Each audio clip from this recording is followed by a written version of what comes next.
Padre, aquí tenemos uno de los momentos más felices de su vida, lo vamos a ver en imágenes, y es cuando usted es ordenado cardenal por el Papa Francisco. Me imagino la conmoción, uno debe estar muy revuelto en circunstancias como esas, ¿verdad? Lo estamos viendo allí. Bueno, sí, sin duda es un momento de mucha emoción. Yo lo viví gracias a Dios, con mucha serenidad y alegría. Llevaba muchas cosas en el corazón, sin duda tenía presente a mis padres. Ahí está, ¿en quién pensó? Claro. Pensé en mis padres, en mis hermanos fallecidos, Martín y otra hermana, Toña, muy querida, que falleció hace poco. Pensé en los jóvenes que también habían fallecido, que yo los llevo siempre en el corazón. Pensé en la iglesia de Montevideo y del Uruguay, ¿no? Tanta gente que me dijo, cuando estés con el Papa Francisco, acordate de mí. Entonces, era como que llevaba, porque claro, tuvimos una espera previa. Yo fui el 11º en recibir del Papa el signo del cardenal. Entonces, en esa espera fui como pasando por el corazón mucha gente, muchos sentimientos, pero con serenidad y alegría. Bien. Vamos a ver ahora otra imagen que tiene que ver con usted, de aquí en más, que es una de las preguntas que tenía pendientes también para hacerle, ¿verdad? Algo que tiene que ver con... Cada vez que se da esta circunstancia, el mundo lo está esperando, y a veces lo espera durante varios días. Es el famoso humo blanco, ¿no?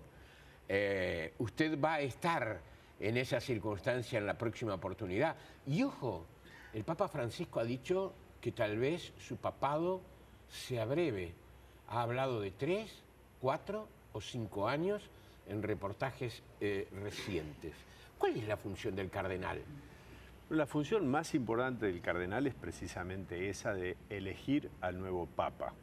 En ese sentido, el colegio de cardenales está compuesto con un máximo fijado por Pablo VI de 120 miembros menores de 80 años. Sí. O sea, porque a los 80 años se pierde el derecho a elegir, a participar de un cónclave. Sí. Así que esa es la función primordial del cardenal, porque es tan importante para la Iglesia la elección del sucesor de Pedro, que ha creado hace 1000 años este colegio especial para elegirlo cuando es necesario. Y después, lo segundo es ser como el Senado de la Iglesia Católica, donde el Papa reúne para tratar distintos temas a este Senado.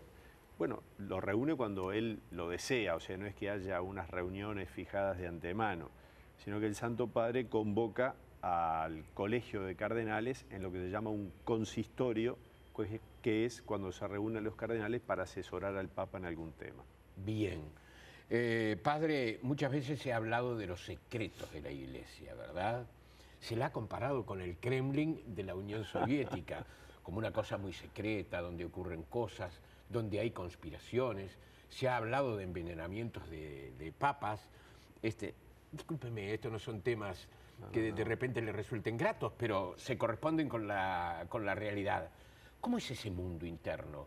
¿Recién lo va a conocer o ya lo conoce? Primero, la Iglesia Católica es algo muy complejo, ¿verdad? Ante todo, para un creyente es el pueblo de Dios que peregrina, es el cuerpo de Cristo vivo en la historia. Al mismo tiempo es una institución humana que, como toda institución humana, compuesta por seres humanos llenos de virtudes y defectos, bueno, hay de todo un poco, ha pasado a lo largo de la historia de la Iglesia. Hay una famosa anécdota, no me acuerdo si fue un general de Stalin o un general nazi, pero bueno, de un régimen totalitario, que le dijo a un cardenal: nosotros en 5 años destruimos a la Iglesia. Y el cardenal le dijo: general, nosotros hace 20 siglos que hacemos todo lo posible para destruirla y no hemos podido. Está muy bueno. Yo le decía, sí, quería agregar algo más. No, pero bien, es decir, la historia de la Iglesia conoce de muchas cosas y la actualidad de la Iglesia, mundo complejo, bueno, hay una realidad de la curia romana, que es donde, sobre todo allí, el Papa ha pedido la transparencia evangélica que tiene que ser en toda la Iglesia y de un modo especial en esa curia romana, que es el grupo de asesores inmediatos del Papa. Padre, le decía que teníamos que hablar, que yo me proponía hablar con usted de algunos temas muy importantes. Por ejemplo, la diversidad, la exposición hoy sexual, la posición que algunos asumen públicamente, ¿verdad?, de su sexualidad. A mí me pareció un buen ejemplo una figura muy conocida del show business argentino, Flor de la B. ¿Qué fue lo que ocurrió? Lanata, Jorge Lanata, el periodista, dijo que ella no era una mamá, sino que era un travesti y que estábamos falsificando el concepto de las palabras. Y entonces Flor de la B respondió de esta manera. Vamos a verlo. Un momentito.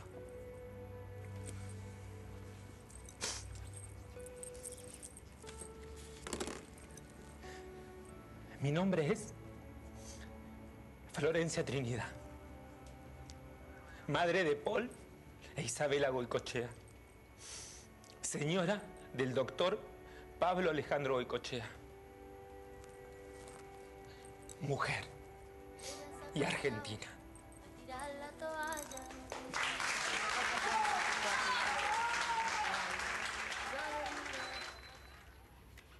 ¿Cómo tratamos estos temas, padre, desde la Iglesia Católica? Ante todo con amplitud de corazón, ¿verdad? La dignidad de cada persona humana, eso es lo que más nos debe importar. Jesús en su época se encontró con todas las personas y si algo causó escándalo en la época de Jesús fue precisamente su apertura a encontrarse con aquellos que la sociedad del momento consideraba, digamos, que marginaba. Y entonces ahí está el diálogo de Jesús con la samaritana, está cuando le tiran delante una mujer sorprendida en flagrante adulterio, como dice el Evangelio. Está su encuentro también con los publicanos, que eran los que cobraban impuestos para Roma. Jesús no desprecia a nadie. Jesús para todos tiene un corazón abierto que manifiesta la misericordia del Padre. Entonces, ante todo, la Iglesia hoy, quizás, yo digo siempre, pero bueno, podrá haber situaciones, etcétera. Pero la Iglesia hoy más que nunca quiere ser una iglesia madre, que cure heridas, que sane corazones y que esté abierta a todos. Yo repito muchas veces, la Iglesia no es, nunca ha sido, nunca será un club de perfectos. Y cuando ha tenido la tentación de serlo, ha negado su propia esencia de ser casa de Dios, casa para todos. Vamos a ver otra imagen que simboliza una posición suya frente a un hecho que movilizó mucho a los uruguayos hasta fecha reciente, el no a la baja de la edad de imputabilidad. Lo estamos viendo allí. Usted se oponía, usted estaba con el no a la baja de la edad de imputabilidad. Era una posición política, pero también era una posición personal. Política en el sentido del servicio político que algunos políticos podían entender hacer de sus palabras. Yo no digo que usted haya hecho un manifiesto político. Está claro eso, ¿verdad? Sí, yo creo que ahí siempre hay que distinguir lo que es político partidario, donde la Iglesia no se puede meter y hace muy mal si alguna vez se ha metido. Y otra cosa es la política en sentido amplio, sobre todo cuando toca los elementos fundamentales de la vida humana. Pensemos cuando la ley del aborto o pensemos en este tema de la baja de la edad. Yo entendía además que lo de la baja de la edad, quienes lo proponían, había muchos católicos entre ellos, sí, y estaban en la absoluta libertad de hacerlo. Y la Iglesia como institución no tomó una postura determinada. Fue una postura personal, como yo lo subrayé muchas veces cada vez que me lo preguntaron. Esta postura personal mía tiene que ver, obviamente, con lo que yo conozco de los jóvenes y de los jóvenes en situación difícil. Tiene que ver con mi ser salesiano. Yo elegí la congregación salesiana y la congregación salesiana tiene como voto, como promesa, dedicar la vida a los jóvenes, especialmente a los más pobres. Sí. Y yo creo que el mensaje que se transmitía con esta ley era un mensaje negativo, porque en sustancia la ley no modificaba digamos, en forma real, nada muy fuerte, sino que era un mensaje negativo. ¿Por qué digo esto? Porque los chicos en el Uruguay, de los 14 a los 18 años, son responsables si cometen un delito. Y para eso existe el CIRPA, continuador del INTERG, dentro del INAU, que es el instituto que atiende a los menores que cometen delitos. Sí. Un menor que comete delitos en Uruguay pasa por el juez y depende su situación. Hay algunos que tienen alguna pena en su casa, otros tienen lo que se llama la libertad asistida. Los salesianos, por ejemplo, en Salto tenemos un lugar de libertad asistida para jóvenes infractores, menores infractores. Y en algunos casos se decide su internación en un hogar del CIRPA y en algún caso se decide su internación en un hogar de máxima seguridad del CIRPA. Es decir, lo que hacía esta ley, me parece a mí, con todo respeto a quienes la proponían, era mandar un mensaje. Yo creo que el mensaje era equivocado. Leo en una entrevista que le realizó en el Montevideo Portal Tagliaferro en sus Las 40. Leo que usted dice, la mayoría de la gente que uno ve en los penales son jóvenes. ¿De Pocitos y Carrasco? No, de los barrios populares de Montevideo. ¿No hay una especie de separación que usted está haciendo con una respuesta de esta naturaleza? Como si los jóvenes de Pocitos y Carrasco fueran privilegiados, que lo son evidentemente, ¿verdad? Desde el punto de vista material, evidentemente que lo son.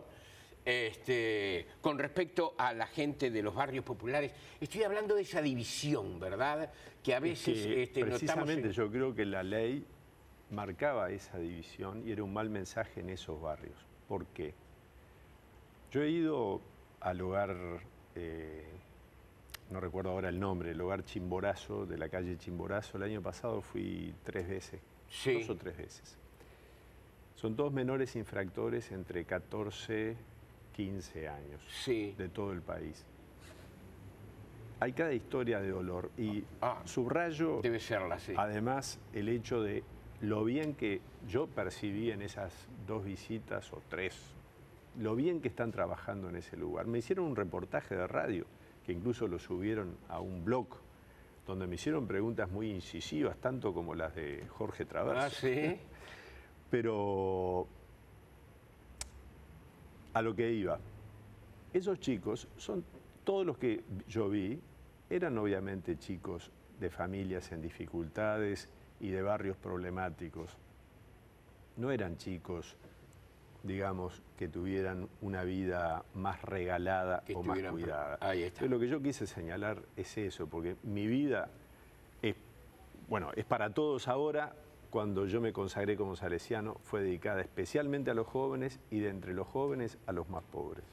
Usted hablaba de dolor, evidentemente todas esas realidades deben estar muy cargadas de dolor, ¿verdad? También muchas veces de resentimiento, muchas veces de cosas que no pueden explicarse esos chicos, por qué les ha pasado a ellos. A propósito del dolor, el Papa Francisco ha confesado que le tiene mucho temor al dolor físico. ¿No es, ¿usted siente lo mismo, antes que nada? A la enfermedad sí. Creo que no le tengo mucho miedo a la muerte, creo. Ajá. Pero a una enfermedad limitante, sí. ¿Pero no es una prueba que nos plantea también el Supremo? Y si llega habrá que aceptarla, pero uno tiene la confianza que el Señor da la gracia para vivirla. Cardenal, hacemos una pausa e ingresamos ya en el último tramo.